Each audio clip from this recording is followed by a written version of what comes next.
Welcome, ladies and gentlemen, to the 16th episode of the Mountains of Madness podcast. I am your host, Darren. Joining me today we have Ben. Hello. Carl. Hello. Cathal. Hello. Evan. Hey. Gary. Hello. And a very special guest, Skippy. Hey. I was hoping you'd do like an Australian, alright mate. Alright, mate. It's fucking Skippy. That sounds like one part Australian, one part something entirely different. Yeah, I know. Yeah, but I have a thing with Australian accents. See, I cannot do an Australian accent without it turning into an English accent. I can say maybe like 3 words in an Australian accent, but then I'm from London after that. So. Yeah, I could do Straya. Yeah, a couple of shrimp on the barbie, but then I'm just fucking from England, isn't it? It's stupid. Everywhere Luke do voices, it's fucking terrible. Yeah, he even makes up his own laugh. Yeah, him trying to do an English accent, I'm like, look, you just sound like yourself. He doesn't even change his voice, he just stays the same. I'm like, look, what the fuck are you doing? How the fuck is everybody doing? Yeah, Pretty good. I'm really good. I'm glad we made it. I'm glad we made it. Yeah. Yeah, it's been a long, arduous journey, really, hasn't it? So glad we made it. I had to go all the way to the kitchen. It was terrible. I mean, you've got to be in a really bad state not to be here right now. Let's be honest. Yeah, you do. Puking your ring up, for example. Yeah, with a spectacle.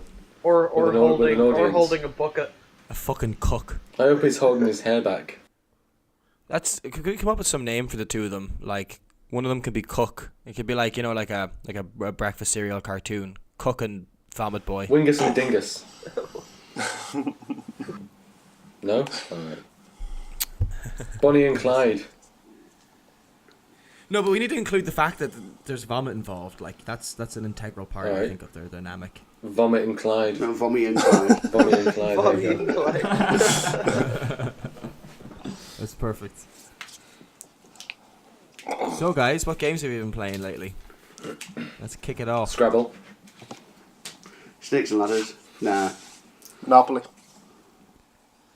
Okay, let's just start it again. This isn't getting cut out. We were getting nowhere here. Evan, have you been playing any decent video games since we last spoke on this podcast? No, I haven't. I've been playing a little bit more of Bravely Default, which is still keeping me entertained. I'm playing it for longer I normally get through than like your standard JRPG. Normally I would drop a JRPG after like 5 or 10 hours. But it's got one feature that I think has kept me playing, which is the auto feature. So if you just tap, I think, Y on the battle screen, it will get all your characters to execute the last moves that they did, and they'll keep doing them until you turn off auto, which, you know, it makes it a lot easier to get through those trash mob battles, but it does say a lot about the genre, that what's keeping me playing is an ability to not have to do this tedious shit that makes up 90% of JRPG gameplay. So, you're playing a game in which you're essentially just putting it on autopilot for a majority of the time? Not the majority of the time. Like, there is quite a lot of variety in terms of the job system and gear and all that kind of stuff.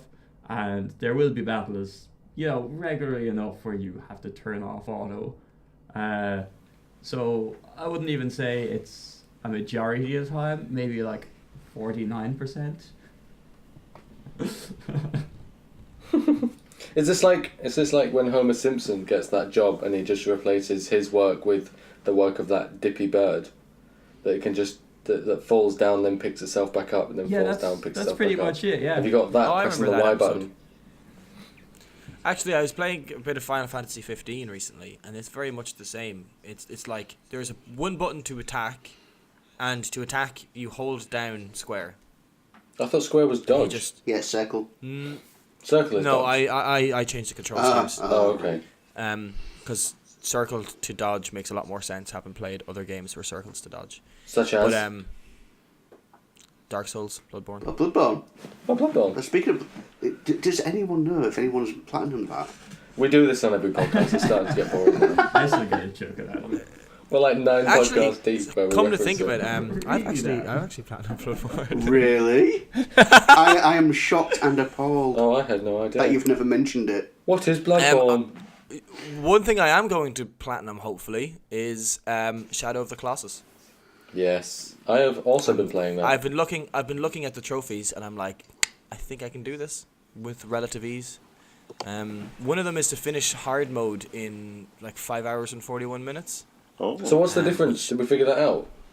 There is an additional weak spot on all Colossi. Yeah. You take more damage from everything. You have less health and less stamina. So I was playing it. I've only played it one night, and I got through like 5 Colossi pretty handy, except for the third guy who had like one weak spot on like the back of his left arm, and the fucking struggle it was to stab that cunt in his arm. I swear to God. Oh yeah, I can imagine because you get. I guess you have to get down to his abdomen, and then you have to make your way back up the sword. Yeah. Up his arm, across his back, and then down his arm. Yeah. Jesus Christ, that like I've actually found it pretty grand, except for that one weak spot, just drove me insane. Yeah. But I think like once I know where everything is, I think I can do hard mode in that time limit. It's not too hard if you just kind of run to each boss. Yeah. Have you played it before? Yes, but I've played it before, but at the same time I can't remember which Colossus I'm about to fight until I see them, and even at that I'm struggling to find the weak spots. I finished it, but honestly, I don't remember much of it. Yeah, it's because it's all new for me. I never played the original, so it's I mean I'm what 1.5 hours in now, just over, and I've done 5. So we've beat the same number of Colossi. Yeah, so it's a real nice pace to it. I'm not on hard mode. I just thought I'd go in standard, but I can definitely see myself going back through and trying to speed run it, if that makes sense. Yeah, there's like time trials, and you get extra items for doing time trials as well. Is that what's in the equipment list? Yeah. That's quite cool. Yeah, but yeah, I'm enjoying it so far. But yeah, I'd like to sit back and say I platinumed it as well, because it doesn't look too difficult. There's not a lot of trophies. I might try that. Which is nice. There's no like, I know the remaster they did had a trophy for like collecting all the fruit and collecting every single like lizard tail. Yeah, those ones they got rid of those ones. Good bastards. Which is like there's like a couple of hundred or 100 and something pieces of fruit. Stuff that. Well, how's it looking HDR? Gorgeous. Oh, isn't it? It's stunning. Unbelievable. Are you playing in cinematic mode where it's 4K and 30 FPS? Yes. Or are you playing performance? I'm playing cinematic because it just adds weight to the Colossi, I think. So when you get that real sense of grandeur because they're not super slick and you're not super slick underneath, but yeah, it looks better obviously as well. I'm doing 4K when I'm like out and about. And then when I'm actually fighting a Colossi, I'll swap it to performance. It's good that you can do it on the fly. It's a good option. It takes like 2 seconds. Yeah. It's great. But no, I'm playing everything cinematic. I like that. I like the weight they have when it is 30 FPS and running around the feet. I like that. I don't know. I like it to be that buttery smooth. Yeah. FPS when I'm like hopping on some lad's back.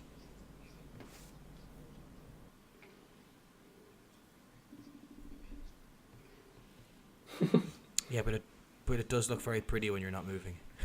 Yeah. Or if you're moving slow, like Jesus, it does look. It's a significant difference. It's probably one of the best looking games on PS4 at the minute.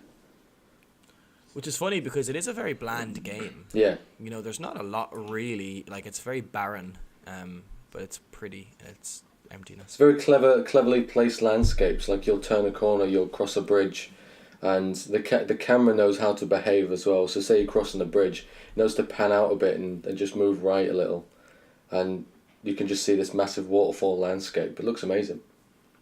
Mm-hmm. Yeah, Carl was blown away by it, weren't you, Carl? Yeah, I mean, I originally played it on PS2 when it came out, and the frame rate on that tanked all the fucking time. It never bothered me though. I always thought it made it a bit more dramatic when the Colossi like slamming down, the frame rate cripples like 15, which makes it more. You're like, oh, they're so powerful. Yeah. Well, yeah, that was the case. No one cared about that. It was like, yeah, the frame rate's dodgy, but who cares? The game's fucking a masterpiece. When was the last time when you were playing like a PS1, PS2 game, and you would be thinking about the frame rate. Did you ever think, oh my god, the frame rate's like 10 on this game? I never thought of it at all. I mean, yeah, there'd be some games back in the day when you would, like Virtua Fighter 2 on the Saturn ran at 60, and that was great. It was never a thing for me until maybe 5-6 years ago. Yeah, same. Like on the 360. Yeah, well, the 360 games, no one cared back then if it was 30 or 60. You could tell, like, Call of Duty was 60. Yeah. And you could tell going back to, like, Battlefield or Halo. But no one really cared. No one bitched about it. Never knew the implications, did you, until you were online? I think it's Digital Foundry tells people they should care now. Yeah. This game runs at 30, with not 60. This tick rate and this frames per second. 59 frames a second. Time to upgrade my PC. Yeah. Can't be having that. Lagging behind. But yeah, it didn't bother me at the time. It's nice that you got the option to 30 and 60. I've got it waiting for me because I'm in Hull at the moment. I've got it waiting for me when I get back in Leeds. Or have you? Yeah, because I ordered it. Yeah, but just because I order stuff doesn't mean I have it waiting. You could get home and it's not there. It will be there. And Joe's like, Carl, I sold you post for £5 to some homeless guy. Why would that even happen? How is that even a thing? That's not going to happen. It's bothering you though, isn't it? It's a possibility. Yeah, I was going to say, it's not exactly an impossible scenario. Yeah. What if Joe needs a... Joe's just like, I need my fix. Yeah. Fix of what? What can I I sell don't know, you don't know what he does in his spare time. I'll sell this brand new thing that's just arrived unopened to the homeless guy for a £5, call it a mystery box. I'll take it. Anyway. I've been playing Mario Kart. Because I thought last night a lot of people were going to come round to Ben's. Well, I thought Phil was going to come round. He didn't. Yeah, if you're listening, Phil, Phil, thanks for coming. Also known as a load of people. Yeah. Well, there's me, Ben, Skip, Phil, Emily. I thought, we'll play Mario Kart.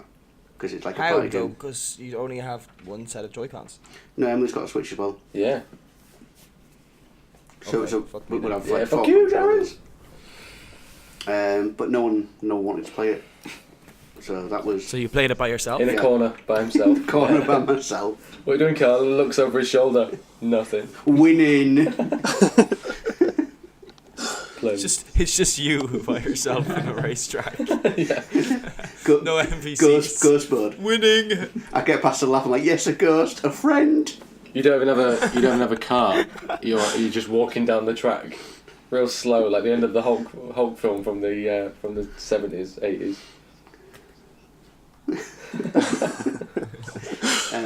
So I played a bit of that, and we played a bit of Payday 2. Yeah, Payday 2's quite interesting actually, because it does look a bit shit graphically. Now. I mean, yeah, graphically. Yeah, but it is an old game. I played Payday 2 4 or 5 years ago, lads. Yeah, it's just so Moorish. Think, oh yeah, just got £1 million. Oh, there's another bag of coke. There's another bag of diamonds. There's another. I'll just grab that. And you finish the heist, and you find yourself going back and just walking around while people are taking pot shots at you because you're a bit of a god in it. Until there's loads of them, so you just run around collecting shit. It's great. It is, but sounds like Darren IRL, right? Just making $1 million, big bags of coke, you know. Yeah. Shooting cops. Boxes of Yeezys. It's just a bit. It's like a bit of a looter because you get. You're just constantly stealing stuff to then drop masks and skins and guns and attachments. It's a bit Moorish, but it's quite fun. That's the best thing about it. It's quite fun. Yeah, it's a grind, but it's a fun grind. Yeah, and the variance between all the different heists you can do, they're great. I think they're brilliant. Even the little simple ideas of just in the middle of a street and you're hacking into a security van, and then you're hacking into all the security deposit boxes in the van, while your mates are taking out cops on the outside. Then you got to run into the building, go to the top, drop it all into a helicopter basket. It's great. That's a little simple bit, but yeah, it's good fun. Weren't there... What did we pay for it? Like, what, 10 quid? 10 quid. Yeah. Evan, you and I played the first one Payday, The right? first one was a Back in fairly the day. decent game, like. Yeah. I like the first one a lot more than the second one. The second one's like, here's a map now where things will randomly appear, and then you click on them, and then you do the things. But most of them are just doing the exact same mission over. I don't know. It didn't feel like as much of a story, I guess. Not that the first one had a big campaign or anything, but it was more like a Left 4 Dead where you like picked a map to play and then just join the map. I think. Or like From a what level. I remember about the second one, there was like a load of complaints, or people weren't happy when it first came out, because I think the devs had promised a load of features and they weren't in the game, and they're like, oh, we'll release them as a patch, and then they took forever and eventually released them as DLC or some bullshit like that. And I think they kind of they lost a lot of their goodwill there, because I've heard people saying it's gotten better recently, but people are just like, after the shit they pulled, I'm not going back to it. When you say recently as well, I mean recently, that could be like a year or two back. More recently than when the game was released. The amount of time the game's been out. It's actually 2013. Payday 2 came out 2013. Yeah. Wow. Almost 5 years ago. They're doing really well supporting it then. I mean, they're still getting heists from John Wick and Scarface and stuff like that. So I would just add... Oh, is it still being updated? Yeah, still getting Free, or is updates it at the that minute. Switch version's on soon. And it's coming out on Switch. Yeah, It's still well, releasing DLC, but you do get free that's the same as stuff. saying that they're supporting it out of the goodness of their hearts, you know? Yeah, they're just still selling us stuff. Yeah. It's good fun though, I like it. There's enough free stuff, well I say free stuff, there was enough stuff in the pack So that it we wasn't bought free then? to keep us entertained for a long time. No. What did we get? Was there anything free? No, it's the DLC came with it. Sounds like a good deal to me. It's always bothered me when you pay for something and it goes, buy this, and then you'll also get this free stuff with it. It's like, well, it's not really free if I'm still paying money. Really. But I guess it depends what it is. If it's like, buy this burger and get a free car, the car is probably free because you're not paying 21 grand for a burger. But like, Well, no, I mean you're paying for everything you get. Like you're not getting anything free. You're like, here's some money. This is what I get. You're just getting a really cheap car. Yeah. I guess. Cathal, what games have you been playing recently? Nothing new really. I mean, I've been playing a lot more Hearthstone in the last week or two, because it's fun as fuck. And my mate's got GTA, so I'm still playing that. Yeah, GTA. Are you on PC with GTA or PS4 still? PS4. Yeah. Do some fucking heists today. Today, yes, indeed. I've got GTA as well, so we I don't need got it load? like 2 days ago. So, because I need to get my ranks up, so I'm in for the heists. Yes. Well, look at that. Let's get that's a four-man fucking We're in. heist. Sorry, Carl. We're in. Carl is heavily disappointed right now. I can tell by his silence. But yeah, I'm glad about Logue because was he in our group that we've got on the live heist we're running right now? Because we should make that our message tone across the group. The alert. That should be the name of the episode. Yeah. That'd be great. Episode 16. Who's Logue? That's how I'm going to title it. Dude, where's my Logue?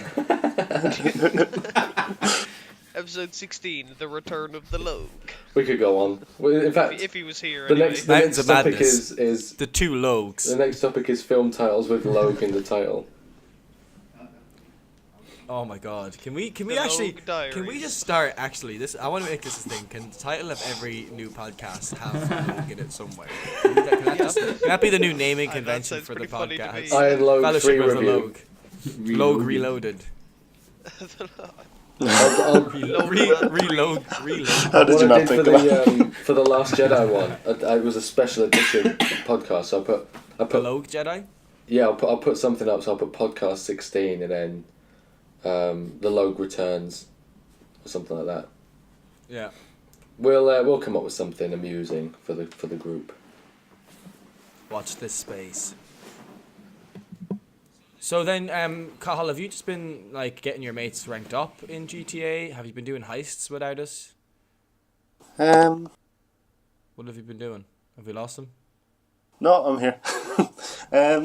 Yeah, I've just been getting them ranked up because one of them was at 0. Cool. But What one rank of are them you used at the to minute? play, and he was on like level 50, so we're kind of in between.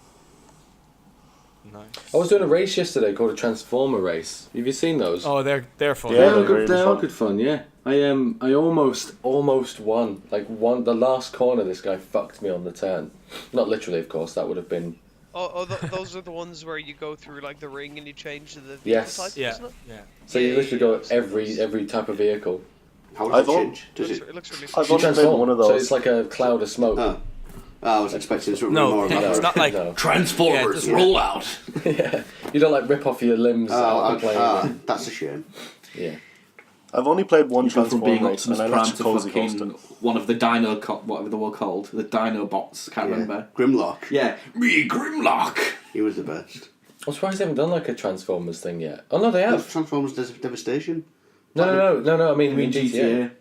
I think they did a Transformers style. I can't remember what it was now. Can I get Bumblebee or some shit? It's good that you Yeah. specified. You said, I'm surprised they haven't done a Transformers thing yet. There what? was a Transformers thing called Transformers. There's been a couple of some shit. Transformers things, yeah, for sure. There was like they have these gun running and smugglers run and all this shit, and the events that they have on, like they've got a double cash and RP weekend, in 4 different game modes, the adversary modes. But they sometimes name them and give them like a little theme. Like there's hardest target at the minute, which is like you hunt down a guy on a map.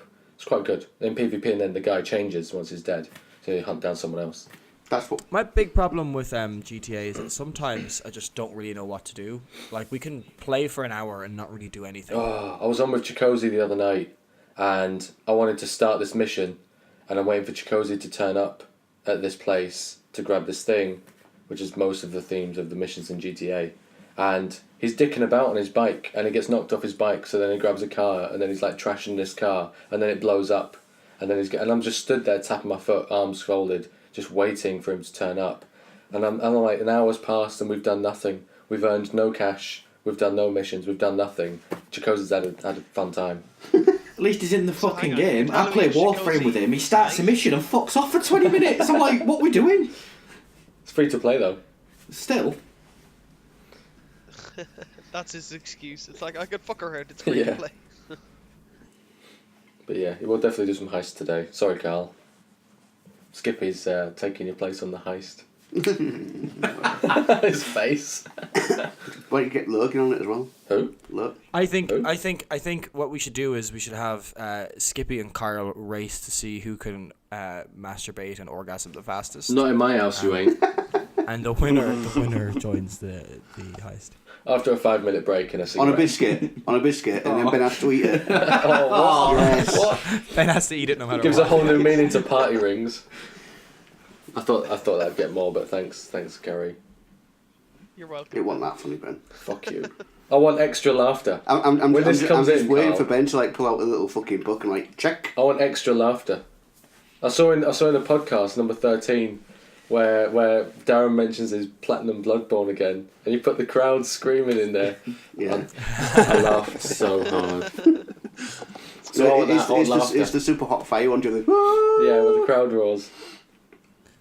Hey, Carl. Yeah. You mentioned earlier that you wanted to talk about some regrets you've had in life. Not in life. We could be here a while if it was about life. Right. Well, no, the biggest regret of my life is gaming related. Oh, shit. Yeah. Funnily enough. Super hot there, maybe, on the edit. Well, I like the way I said some regrets in your life, and you were like, well, not in my life, only related to games, because me playing games definitely doesn't happen in my life. Anyway, this one in particular, back in 1995, yeah, I had Super Street Fighter 2 on the Mega Drive. Fucking great game, I think you'll agree. And local no one shop agreed. near me had... I agree. I agree also. Good. Carry on. Local shop near me had Primal Rage. Oh. Yeah, you know where this is going. Yeah. And to swap games back then, you had to like trade in your game and £3 if it was like worth the same amount. Physical copy, Darren. Yeah, they had like trading things back then. And I thought, oh, Primal Rage. Yeah, I want to play that. So I traded in Super Street Fighter 2 for Primal Rage, took it back. I was like, what have I done? What the fuck have I done? It was like a shitty... The graphics were pre-rendered, a bit like Mortal Kombat. Like digitized characters. So it's like Mortal Kombat, but with like fucking giant gorillas and dinosaurs and shit.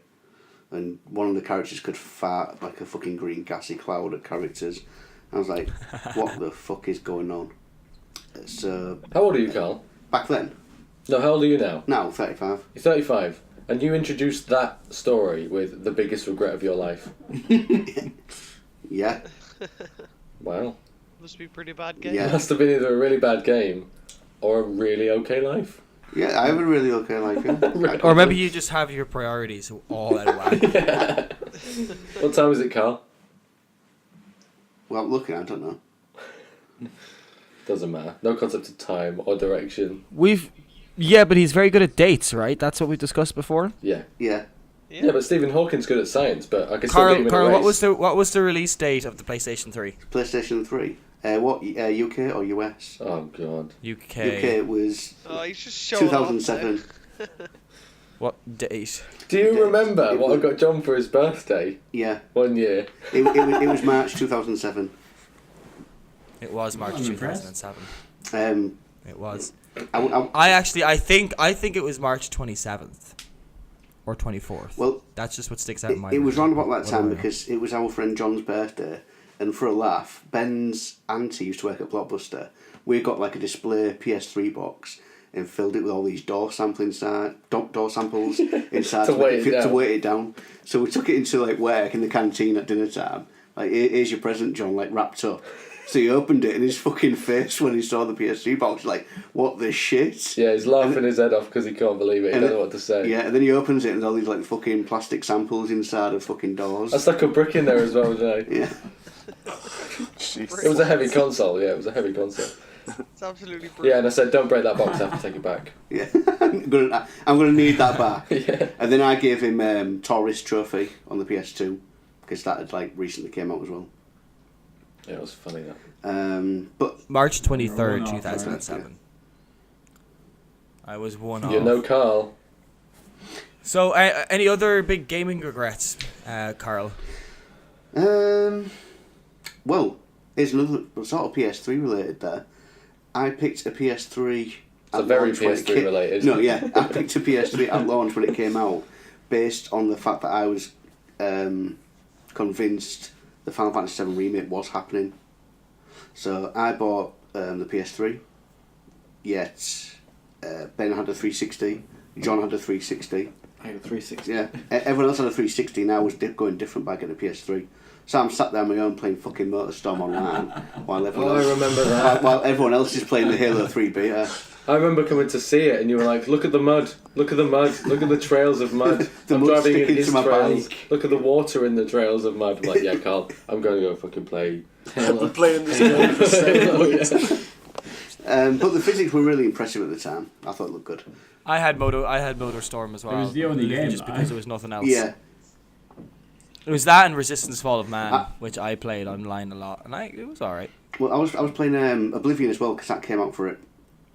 So I put. That didn't come out on launch though. It was a week after launch, but I got it at launch because the guy. It wasn't a week after launch. It was longer than that. It was literally like a week or two, or something like that. Not long after. Really close to it. That was like my main PS3 game at the beginning. Like I got the other ones at launch, but when that came out, that's all I played. Yeah, so I was playing Oblivion, but then I had nothing to play. So like a few months later, when Halo 3 came out, I just bought a 360, and I did just my PS3 again because the only thing coming out for it was Uncharted. And I didn't want to spend 40 quid on a 6-hour game, so I got rid of my PS3. Which I didn't regret. So Oblivion came out on PlayStation 3 April? on November 21st, 2006. So I don't know what you're talking about, man. Yeah, November 21st, 2006. We got the PS3 in 2007. Look at the UK version. The UK version came out in like April 2007 on Can't the prove PS3. Rain Man wrong. It originally came out on the 360 in April 2006. Okay, right. I'm wrong. Never mind. I'd like to just go back to something that you said a few minutes ago at the start of this story. You bought a console because you expected a remaster of a game. Yeah, I was convinced that the tech demo that they showed for Final Fantasy VII, we watched it again earlier actually. I was convinced that was going to happen, so I was like, yes, I need a PS3. But they even called it a technical demo. Yeah, but I was convinced. On the demo. Yeah, I was like, no, it's happening. It's Just happening. read between the lines. Yeah, but the Killzone 2 was a tech demo, and that still happened. Yeah, but that's two very different developers. Yeah, anyway, it didn't happen, and I was... Yeah, it's still not fucking happened. We're still waiting for it. Even though it was announced 3 years ago.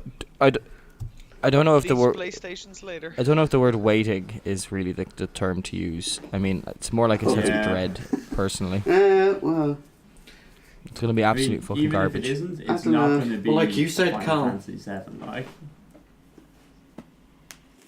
No. No, it's just going to be the same it's gonna be characters. the story, and the story and then characters. Final Fantasy 15. But what did you say earlier, Carl? You think they might hold it off as a launch title for the next PlayStation? You never know. If they've... I fucking hope not. They've Because not- if I buy a Pro, alright, and they release PlayStation 5 in 2 years' time, I'm going to be pissed off. I think 2 years is Yeah, decent 2 to years, have yeah. Like some, that's fine. The PS4's 5 this year. I think there's at least 2 years. Two more years at least, yeah, maybe. I mean, 5 years is good going for a console. That used to be the way it was. But now, I think since the 360 and PS3, that was just longer than expected, and they really... Go on. I have a question. Yeah. When they released the PS4 Pro and they're like, oh, it's a 4K gaming system. Yeah. It still can't do 60 frames per second at 4K. Is that because the technology is not good enough, or because developers aren't? It's a big ask. It's That's a the big graphical CPU. It's ask. the CPU. Some games do run at 4K 60 native, like Resogun. But not enough of them. I feel like I shouldn't have to choose between visual settings. If you're going to sell me an entirely new console for 4K gaming, don't be like, oh yeah, well it'll perform better if you drop it down. Yeah, well, It's not why some I games bought do, this. but It's not why I at the fucking same bought it. time, it's a £300 machine. What do you want? It's It's It's half the cheap. price of the nearest PC that Yeah. can run it, and that's probably at low settings as well. Nowhere near the fidelity we get on console. I've got a £1,000 PC through there. Maybe a poor choice on the graphics card, but it can't run many games at 1080p at anything above low. Of the same generation as on PS4. My PS4 looks better than my So you're saying you PC spent for gaming. £1,000 at the start of this generation and can't run 1080 stuff above low settings? no, Yeah, that it should be doesn't up sound to right. Well, I never spent 1,000. Someone I know. It's a 1050 Ti. It's not a very good card. Yeah, that's a weird area for a card because it's like the newest one you can get, but it's also the shittest newest Yeah. one. You know, so it's a weird place for it to be. It can run all the low end games that are released this year, but like none of the high end games from last year.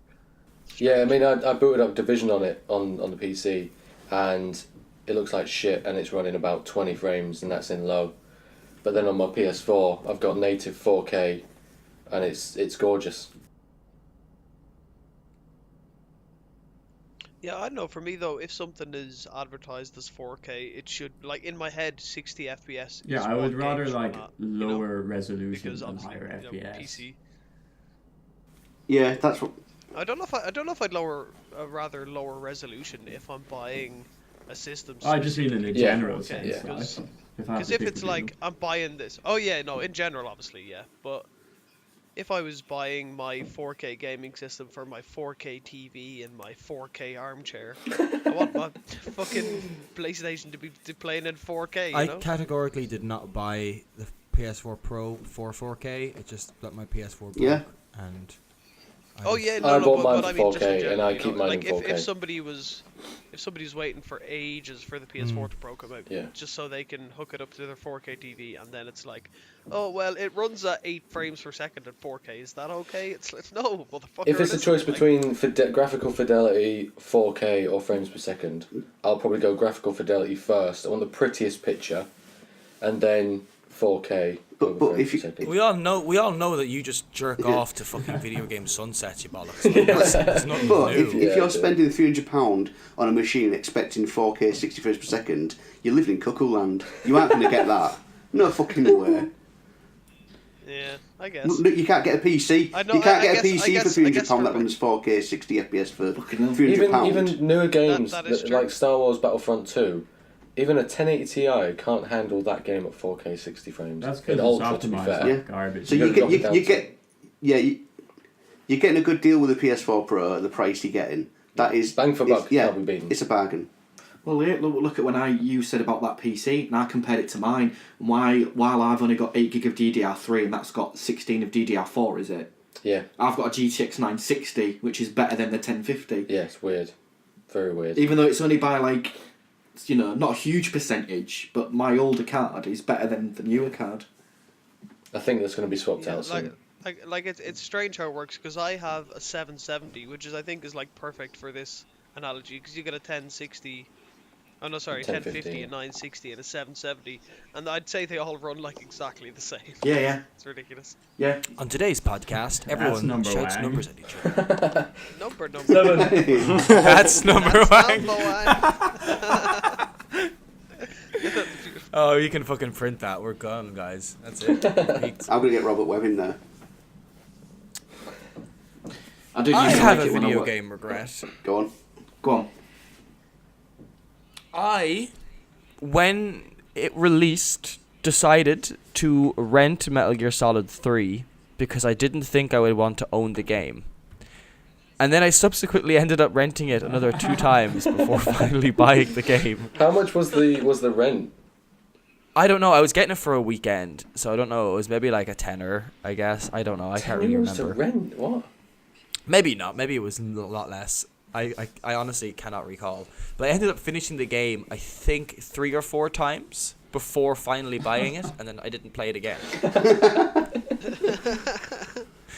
And I remember I actually didn't even buy the standard game. It was like a year or so later, and it was my birthday, and I had friends over for my birthday, or we were doing something for my birthday, and I remember leaving my group of friends and going down to, it wasn't even GameStop at the time, it was Extravision, because we didn't have a GameStop in Cavan at that time, and I bought Metal Gear Solid 3 Subsistence. The box set came with like all the additional content, and then that's the physical copy I have of that game. I never actually bought the original one. It's a good version, that one. And I regret that. Yeah, it had the free camera. Yeah, and it comes with Metal Gear 1 and 2 as well. The Ape Escape minigames, which I then subsequently played. Yeah. It did, yeah. I never played those ones though. But that's a small, not a major regret, but it's a small regret. I have countless regrets around not knowing enough about PC gaming, buying PC games, and then realizing they don't run on my dad's computer. I've probably spent in my lifetime about 200 quid, if not more, on PC games that I've never been able to actually run. Well, it was back in the 90s. It was even worse because games only worked with certain cards back then, like 3D effects or Power VR. Yeah. So if you picked the wrong card, then you were fucked. Yeah. Sounds like a nightmare. I mean, Evan can attest to this as well, like the amount of trouble I had trying to run Elder Scrolls Oblivion on that computer. And Evan and I didn't know much about PC gaming at the time, and we were just like, I have no idea what we're doing. This is not going to work. This doesn't work. And then I ended up playing it on PS3. And then finally went back and played it on PC when I had a decent PC, just out of fucking spite. I was like, yeah, fuck you. I can run you now. You're my bitch. I remember booting Quake up for the first time and seeing that run in all its glory. I was like, oh my god. Yeah, Quake was fucking brilliant. Yeah. I have But I'm just... Sorry. I was just going to say, I have a regret. And it's kind of being... The blow of it is being softened now through remasters. But my first... I say my console journey is a bit odd because I had a PS1 a fair few years after the PS2 came out, and that was the first time I got a PS1. Never had a PS2, never had a PS3. I went Xbox and then 360, and I kind of regret not getting a PS2. But now with the remasters that are coming out, like I played the Uncharted series, that was PS3. Got Shadow of the PS3, Shadow of the Colossus. But yeah, that's one for me. Maybe I should have bought a PS2. I think PS2. Yeah, PS2 is a very good console. I mean, it had a brilliant library, like. Yeah. Yeah, I still have mine at home. Don't know where my PS3 is though. I think that's gone. I think I have my Xbox. Evan, I left that in our old house, and I assume you just threw it out. I may have it like in a bag in the storage room somewhere. I might have packed it, or I might not have. I'm not sure. Well, it's totally my own fault. I just left it there. Like. I've done the same. I've got Phil's PS3, and I'm running like SNES and Mega Drive emulators on it. Put a disc in there, you can rip it straight to the hard drive. I might blank this part out. I think Gary, do you have any big gaming regrets? I'm trying to think. Not particularly. Well, one that comes to mind is the Bioshock series. So I bought that when I got my PC, and obviously everyone was telling me Bioshock is an amazing game. Bioshock 2, Bioshock Infinite, So I was like, right, well, I'll play Bioshock. We'll start it off. I played the game for maybe an hour, and was starting to get into the story, and then it crashed and lost all my save game data. And I was like, oh no, here we go again. Like it's or not here we go again. Here we go. Like starting to like mess up on me. So I was like, fuck it, we'll try it again. Brand new slate, reinstalled the game, did everything proper. At about the same point, it crashed again, and I was like, okay, you know, that's has to be a coincidence. There's no way this game is just like broken or whatever. I bought it off Steam. Little did I know back then. But again, went to start it up, got to the same point, and it crashed. And ever since, I just can't play Bioshock 1. It's a regret, I guess, because I'm just like, I just can't play the start of that game for the 4th time. That's brilliant. Play the console version. Don't crash. Yeah, it's playing it again though, isn't it? How was Bioshock Infinite? Yeah. I actually enjoyed it very much. Without the I'm assuming most people were comparing Bioshock Infinite to 1 and 2, and kind of basing their judgment mainly off that. But I actually enjoyed it just as a game on its own. I thought it was pretty good. I enjoyed it at the time, and then looking back, it's just. But I enjoyed playing it. Yeah, no. At the time, I was like, yeah, this is really good, and it looks pretty, and I've got my new PC. The second one's fucking shite. Back then, I enjoyed it. Yeah, the second one was absolute tripe. Like it was. So But bad. it didn't need to happen. Yeah, because I remember after the first one not working, and I was like, well, I just play the second one, and you guys are like, I don't know. But, maybe just play. But I heard the DLC for it was pretty good. I can't remember which one it was. There was some DLC for the Bioshock 2 which was meant to be good. Bioshock Infinite was just Ken Levine propping himself up against his couch with his balls dangling over his face, and then masturbating and coming on his own face. That's exactly what. It's like look how clever I can be. He's eating his own cum like. But it came out like 3 years after it was first announced. When it was like announced in 2010, it took ages and it came out in 2013. I'm like, why do you announce it? Because by the time it came out, I couldn't be bothered with it. I'm like, nah, I can't be asked. I've got fucking Last of Us to play. I think that's when they ran the same time as Last of Us. Yeah. I was going to say, I think that's why most AAA games fail. Now they announce them so early, and everybody gets on the hype train, and it's hyped and hyped and hyped and hyped and hyped, and then you get it, and you go, well, this is shit. But they also have the control of steering the development as well. As early as they announce it, some gamers might be speaking about it on Reddit or wherever they speak about it, and they start to steer the development. And I wonder if that's why some of the games from EA have been... Well, it definitely has been why some games from EA have been delayed. And maybe from Ubisoft as well. Because they've pulled a lot of their games releases this year to the back end, if not next year. EA have notoriously bad management practices as well. I've got to imagine that's a large part of why they just don't release shit on time. Wait, today's the release date? What? Pretty much, yeah. The thing I'm amazed at was last year Nintendo didn't delay any of the games that they announced. Usually they're like Reggie making promises. They do delay them, but like Mario Odyssey, like no, it's out this year, and it did come out rather than get delayed. Yeah. Rather than delaying Zelda again, it came out. Reggie's probably on a performance Splatoon 2 review. came out. They said it's out this year. It came out. Needs to stop making promises that the company can't cash. Well, I wonder if it's because they got that new president now instead of Satoru Iwata. I wonder if he's like chomping down saying, "Look, it's coming out. Get it out." Isn't the guy from Sony stepping down as well? Kazuhira, yeah. Yeah, isn't he stepping down? He's stepping down in April the 1st, in fact. Is he? Yeah, which is funny because there's the April Fool's Day. the CEO Kaz account, do you know, that does all the trolling things. Yeah. The fake account. He was like, yeah, no, it's not really happening. I'm just like, I don't know. It's quite funny. I think there's definitely been a change in the direction of management at Nintendo in the last couple of years. Like, the amount that they're licensing their characters out to appear in ads now, and previously they were very protective of their IPs. Yeah. And mobile phone games as well. They're definitely, I think, trying to flirt more with third-party developers. Ironically, not on the Switch, but on other platforms like mobile or like I don't know, Flash games, are they still a thing? Whatever the modern equivalent of browser bullshit is. Would you have ever thought seeing a From Software game though on a Nintendo console 5-6 years ago? I always figured Nintendo couldn't do what they were doing forever, because they kind of got bottle lightning with the Wii, and then they could they could power through not having any third party support because they had like fucking kids and old people buying their consoles. But that market is very fickle, and they've all gone to like tablets and smartphones now. Tablets and shit. So the Wii U obviously died a death, and then they realized, oh wait, we actually do need third parties. Like Nintendo traditionally were not a manufacturer that had big problems with third parties. Some of their best games on like the SNES, for example, were third party titles. It was only really with the Wii that we saw that, and I always figured it was going to be a blip on the radar. It wasn't going to be an MO that stayed around for them. Good. That's a good job it hasn't. I think the Switch is probably going to be the best console ever made until a new console comes into the fray, I think. It's on its trajectory at the minute. It's ridiculous. Yeah, I was going to say, if it continues as it's going, then it has the potential to.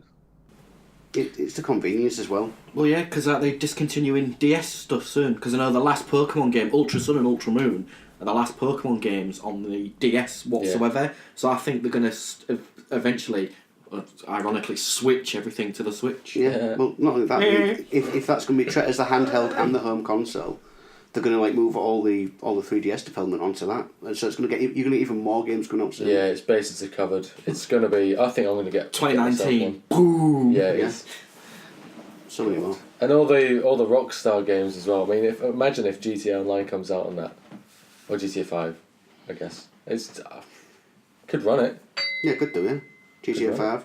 A part of Red Dead Redemption, the original one. Just put that on there. Yeah. Let me play that one with taking a shit, whatever. You can play that now. You can play any game while taking a shit. Yeah, I know. Thing is, I keep saying that, but I never take my Switch in the toilet with me. Unless they release some dodgy hentai games. Yeah. I've taken Emily's Switch into the toilet. Have you? Yeah. Why not? It's like prime location. Skyrim while you poo. Yeah. It's all location. Skyrim. Yeah, rimming. Skyrim. Sky poo. Well, I think a problem that they're going to run into with the Switch, maybe a couple of years down the line, is that it's not a powerful machine. Like, what are they going to do when whatever about trying to keep parity with the PS4 Pro? What are they going to do when the next gen comes out? Because that'll still be like inside the Switch's shelf life. So are they going to... There'll be like a little performance upgrade that like clips Switch on Pro and it'll work flawlessly. Yeah. I don't know. I mean, the thing is, NVIDIA SD card. Some of the games I've got. I mean, Doom looks shocking compared to the PS4 version, but it's playable, I guess.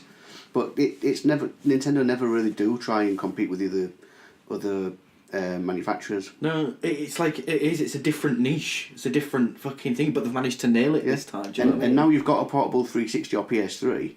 That gives way for all these other ports to be like the original Bayonetta is getting ported in a few weeks, as well as Bayonetta 2 from the Wii U. Or they could re-release all the Wii U games that people never bought a Wii U for. So is the Switch just going to become a console for playing older games at the rate which Nintendo can buy a license for them? Like, is that its ultimate fate? I don't mind if they're porting Dark Souls to it.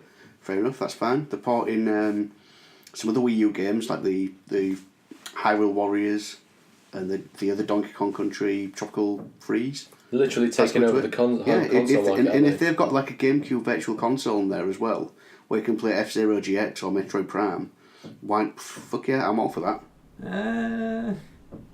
I think there's going to be an element of optimization as well, because look at the 360. If you look at one of the first early games that came out, like Ghost Recon Advanced Warfighter. If you boot that up now and compare that to GTA 5 in year 7 of the 360's life, the two games are so far apart in that 7 years. Yeah, it looks like next gen. But the console's effectively the same. Yeah. I think there's going to be an element of how they develop engines and optimize those engines for the hardware to get more out. For me, I think if I can just have my Switch and just play games that I've already played but years ago, I'm happy enough. If I can get on a flight and, I don't know, boot up fucking Final Fantasy 9 and just play that again, because I would never do that sitting in my living room, I'm happy enough. Nostalgia Yeah, machine. but you could do that on PSP or PS Vita without the Switch. Already. Well, yeah, that's true. I don't have When a I had- PS3 or PSP or PS Vita though. I had a Galaxy Note 3 and I had a PS1 emulator on there, and I used to play Final Fantasy 7 on my Yeah, I fucking mean, you phone. can get tablets and a Bluetooth controller So- that can run emulators pretty well at this stage. Or even if you got like a NVIDIA Shield or something like that, Yeah, they're the like amount crazy of power powerful in for a those tablet things. if you were looking to emulate stuff. It's insane, yeah, they're absurd. Isn't the technology the same? Isn't the Switches made by NVIDIA as well though? They use Yeah, Based on the sure. Tegra 3, isn't it? It's the original Tegra chip. It's not the Tegra 2, but it's the original Tegra chip, Oh, that's based on or a Tegra custom 3. version of it. But so what's the appeal of the Switch then? Portability, I guess. Why is it so successful? Yeah, I mean, look at Mario Kart 8. The one that came out a few years ago on the Wii U. You're playing the same one now, but on a smaller device, and yeah. I don't know if it's really portability. I would say it's more versatility because it's portable, but it's also Yeah. like something you could use in your living room. But you could do so much. The with it. Joy-Cons are a good I think idea. people just Yeah, Play yeah, with your mate exactly. I next think to you. people just see it as a decent investment because even if they don't use it for one thing, they can use it for the other. Yeah. But you can't use it to browse the internet though. no, there's no Really? browser on it. Oh, I didn't know that. And I think that At the same time though, like when would I ever want to use it as an internet browser? Yeah, Like, true. You have your phone. I there's tell no- you what is coming out for it, which I'm definitely going to get. Core Gadget. It's like a door for the Switch. I've seen a video of it, and the guy's like recording music on it, but he's using the Joy-Cons as well. Like he's like pitching it as like a vibrato on it, and it's just fucking ace. So I'll be getting that. So making music on the go on the Switch, why not? When you said door, I honestly just looked at a door and thought, No, how is this for the Switch? no, not the door that you go through. Doors Yeah, and yeah. DAW door. What does it stand for? Digital audio workstation. Yeah, it's like stock. Just whack that out. Stock response. Cathal, do you have any gaming regrets? The only one that really comes to mind is probably playing Dark Souls 2 before I ever played Dark Souls 1. You're just playing Dark Souls 2 in general. That's enough. So don't I mean- play Dark Souls 2. It was good That's and it. bad. I would have loved to experience Dark Souls just before I had ever experienced any of the franchise. I just played that game. But it did also make Dark Souls more enjoyable when I played it, because I was like, I'm okay at this game, I know how it works now, I can really enjoy the story and the world. But yeah, I'd say definitely playing Dark Souls 2 first. Don't do that, everyone. I'll skip that one. I'm going to get the remaster. Play 1, 3 and Bloodborne. Yeah, I'm going to get the Yeah. remaster one. Because Emily likes that as well. Oh, I cannot wait for that. 25th of May. Yeah. I've got it pre-ordered twice. Yeah. Switch and PS4. I don't get the pre-order thing at all. What's the point of pre-ordering a game? In case you forget to buy it No, on the day. The reason I'm pre-ordering the PS4 version is because I think it's like £28. So I'll pre-order that then in case it goes up again in price, because then it's locked in at the price that I pre-ordered yeah, at. true. So if it goes up to £30 now and Ben pre-orders it, he's got to pay £30. Whereas I can pay 28 Well, off is of it that. not worth paying a little bit more to not encourage really, really shitty practices? Maybe, but this is Dark Souls Yeah. remaster, so I'm You're not, talking to Carl who it's not doesn't a pay very for bad. any films that he watches. I do pay for film. I just spunked £40 on the fucking Blade Runner 2049 fucking steelbook. So shut up. And that's his annual limit. Cunt. Yeah, that's it. That's the only film he'll buy this No, year. I and do it's in buy films. February. I buy films if they're worth buying. It's the only film he'll buy this year. Later on in this podcast, we are going to review Iron Man 3. How many of us paid to watch Iron Man 3? I haven't even seen it, so...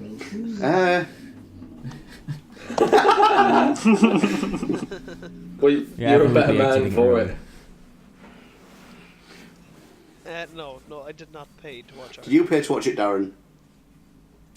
I tried to pay to watch it, but anywhere where I went to rent it, would only let me pay 15 quid to buy Yes. it. And I'm not going to ever buy a movie on YouTube or something The like same. that. Because it just seems really... It's like, oh, I have access to this movie on YouTube.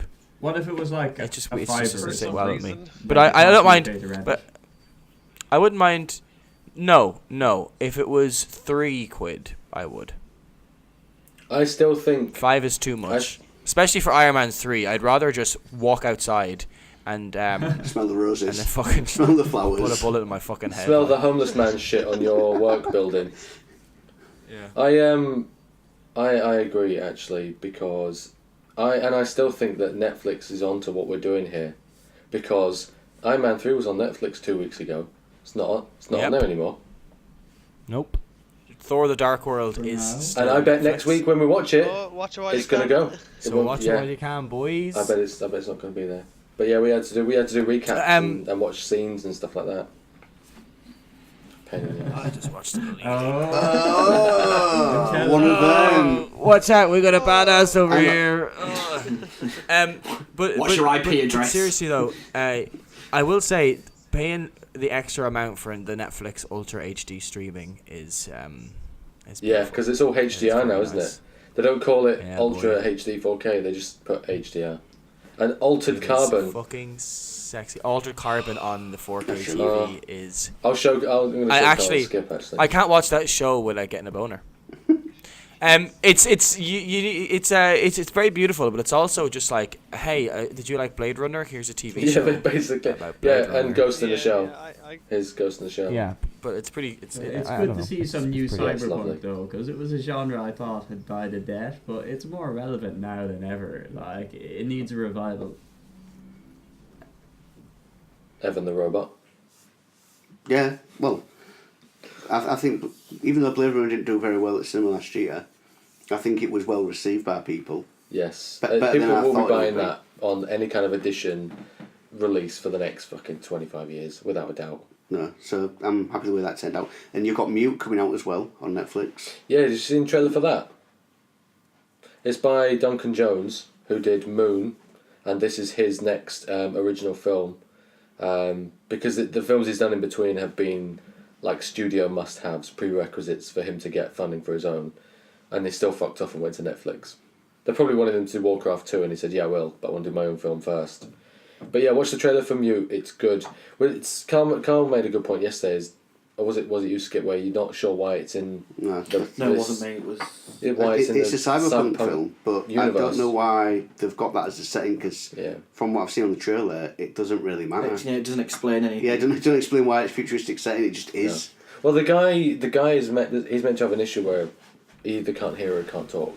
It's called Mute, so I assume he can't I talk. think that's maybe to do with the world, isn't Mute, yeah. it? Mute, yeah. So, yeah, check that. Mute. It's about a deaf guy. No, I think it's either him not The talking world or has been muted on him. yeah, and something to do with happening in the world. I don't know, but hopefully I think it will be explained very well. But it's going to be I think it's going to be a very good film. Looking at Moon, I don't think Duncan Jones can do anything bad. He even made a good Warcraft film, for fuck's sake. Yeah, I enjoyed the I wouldn't Warcraft know. movie. I recommend watching it, give it a chance. Yeah, See what you I think. think it's a very good introduction, fans, and As the a- thing is, he has all this stuff in the background as well. You definitely watch a video afterwards about all the little Easter eggs that are in there, because he goes to town. Loads of hardcore fans will spot I'll just let you tell me all about it, Ben. All right. I was going to say, as a Warcraft fan, I did think the movie did it justice. And it's fucking... It's As such a Warcraft shame that fan, it I got... didn't watch it. Well, it got really poor reviews because people were just like, oh, I didn't know what was going on. I'm like, well, just fucking what? Pay attention then. Oh, It's like, again, similar to games, there's too much hand-holding in movies now, to the people where you get good films like Moon and Inception, and you go, oh, what do you think of Inception? People go, oh, I just didn't understand it. I'm like, well, did you actually fucking watch it then, or did you want it explaining to you? Yeah. Did you sit and browse fucking Twitter or Facebook in the cinema? Idiots. Yeah. I like films that give respect to the audience. And let you figure stuff out. It's the truest game to movie adaptation I've seen. I know Mortal Kombat, that was pretty... Get over here! That was exactly how I wanted. Christopher Lambert is Raiden. It's like, Yeah. who should we have as Raiden? Let's cast a Highlander. Yeah. Alright. So we like movies We like movies. and we like video games. But which one would win in a fight? And we like boobs. But do we like music? Do Okay, well then never mind. Thanks everybody for tuning in to the 16th episode of the Mountains Madness podcast. We do like music a lot. Cal loves Ed Sheeran. Have we ever gone to see any live performances of music? Yes. One time, I think. I think Carl should tell us about his first live experience. No, let's not. Enya. Oh, this sounds like a good story. Oh yeah, okay, no. I was gonna say let's talk about the best live performances we've ever seen, but that can wait. Carl. Come on, Carl. Who did you see first live? Oh, fuck How old off. were you? Right, here we go. Back in '95. Bad start already. Yeah, the first performance I went to see, I went with Phil. Ninja Phil. Was Louise live. She was simply called Louise. For people who don't know, it's Louise Nairden or Louise Redknapp because she got married to Jimmy Redknapp. As if you still know her maiden name. Fucking hell, what a fan. Oh my god. We went to see her live because she was playing in Hull in the ice arena. On the downfall of her career. That's not nearly as bad as I was expecting. I don't even know who that is. You know Jimmy Redknapp is, don't you? He's a fucking his classic. wife. It was her. She used to sing for a little pop group called Eternal. Jamie Redknapp is that fucker who got into football and has a career as a pundit because his dad knows people. I fucking hate his face. and everything else. Yeah, but I'd fuck his wife. Well, she's not his wife Well, anymore. yeah, ex-wife now. Yeah. I won't even tell you my first live performance I've ever seen then because it's worse. Oh, go on. You can't say that and then not tell us. I know I can though, can't but I don't want you to. Nobody wants you to. Now. Okay, so I have either it was Paul McCartney, which is I think pretty good for a first live performance, Debatable. or do you want me to continue, Yeah. Carl? Yeah, shut your fucking mouth. Stop being a cunt and I'll tell you. Or it was S Club 7. Oh my god. It's not I so think I'd rather see S Club 7. Darren can't remember. But I can't remember which one. I can't remember which one happened first. It must have been good then. No, it's not that, Evan. It's because We all we're around get the same confused fucking sometimes. time. I mean, sometimes I look at Westlife and pictures of John Lennon, and I'm like, I just don't know.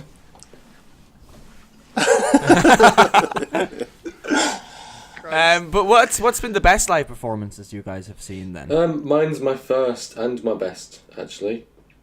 Because... Emily? No, unfortunately. I went to see the Never Ender tour for Coheed and Cambria in London with Carl in 2008, was it? Yeah. 2008. And they played every album back to back. Bear in mind they only had the 4 albums back then. Ended with No Old for Tomorrow. Was it No Old for Tomorrow? Yeah. So we saw... We went to London 5 nights because on night 3, when they were meant to play... No, night 2. Hmm? Night 2 they went to play Was it in night 2? Keeping Secrets, yeah. That's right, yeah, in Keeping Secrets of Silent Earth 3, whatever it's fucking called. But we went to... On night 2, they had a power cut. So we had to just go home.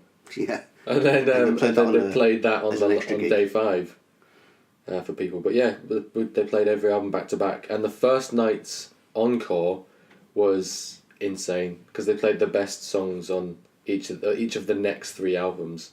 For people who couldn't make all 4 nights. But because we had a ticket for all 4 nights, we got to go to a private little acoustic showing before the 4th night. Oh yeah, that was good. Yeah, because the drummer was like really into drugs, a lot, and he denied it on stage and was talking to us just about the life of Coheed and Cambria. Oh, the bassist. He denied it on stage, like, just so everyone knows, I don't like drugs. I definitely don't like drugs. It's like drugs. Frank Reynolds when he's like, I definitely do not do kiddie diddling. They're going that side to their room, I'm going this side to my room. Because Claudio came on, didn't he, and said there's no drugs used in the artistic process of our music. And the bassist is like doing just a sweating. Toblerone size behind a curtain. He's like... but yeah, he did a Purple Haze acoustic arrangement, Claudio, by himself, and it was... I can't believe that we didn't have the recording technology we had now, because I would have loved to have seen that, because it's nowhere. There's like some shitty little recordings that don't do it justice. But that was probably the best live performance I've seen. That little acoustic arrangement and the encore in night 1, which was It was in Keeping Secrets, wasn't it? The first song. Yeah, Keeping Secrets. And then they played Welcome Home. Then they played No World for Tomorrow. That was the encore night one. It was just a big fucking mic drop, and everyone was going crazy. What was it? About 1,000? Probably not even that. 500 people in that room. It was London Astoria, wasn't it? I don't know how many people there was. It wasn't a big gig. It was packed though. But yeah, it was rammed. And we got the key work from their merch stand, made out of the cheapest little plastic metal mix that you could bend it with your fingers. It was so shit. So I gave the design to my dad, and he knocked out a couple of titanium alloy versions for us, and I use it to open beer bottles, and it doesn't. What is it, like 1 mil thick? Yeah. And it doesn't even bend. It's superb. It's worth about 160 quid. This little thing, just in material. But yeah, that was the best gig for me. Those 4 nights. The company was a bit shit. I think it's cheating if you're like, the best gig I was ever at was 4. Well, no, because night 1's encore, and then the acoustic set from night 4. To be fair, well, yeah, you could count it as 1 because it was like... We bought 1 ticket. Yeah, we bought 1 ticket. No, we bought 4. Carl, just play the game. Anyway, you can count it as 1 because it's like a one-off thing. Yeah, but you could buy a ticket to a festival and see fucking 20 bands play. I'm asking like singular live Okay, the first night then. The first night encore. First night. That was good. Yeah. Second stage turbo. But that's not my choice. Yours is Louise, because she was banging. No, Louise isn't my... Carl's was Holly Valance. No. Carl's just in the audience like, get your tits out. Get your cash out, you filthy. Carl just running around greased up naked in the crowd, trying to crowd surf. Jesus. With the 10 people in the crowd at the Louise gig. One of them's her husband and one of them's Carl. You never see them in the same room though. Hey Gary, what's the best live performance you've ever seen? So I think right now it's between 2. So my favourite metal one I've seen was probably that Behemoth gig we went to. Oh fucking Jesus Christ, that was unbelievable, wasn't it? It was so... They so started good. playing and my hair like blew back. It was that fucking loud. I was just like, You whoa! got long hair It then was as well. insane. No. My hair blew back 4. Like, it was ridiculous, but... It's like, you know when you're in a fucking roller coaster and like your mouth is like opening and your cheeks are flapping and shit? It was like that. But yeah, no, it was fantastic. I mean, they sounded better than they did recorded live, which is, for a metal band, is very difficult, I would say.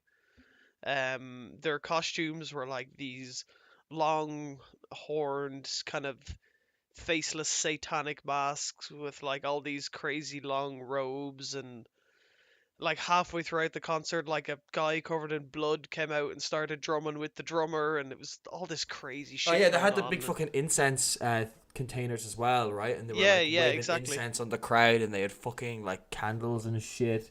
Oh, man, it was crazy.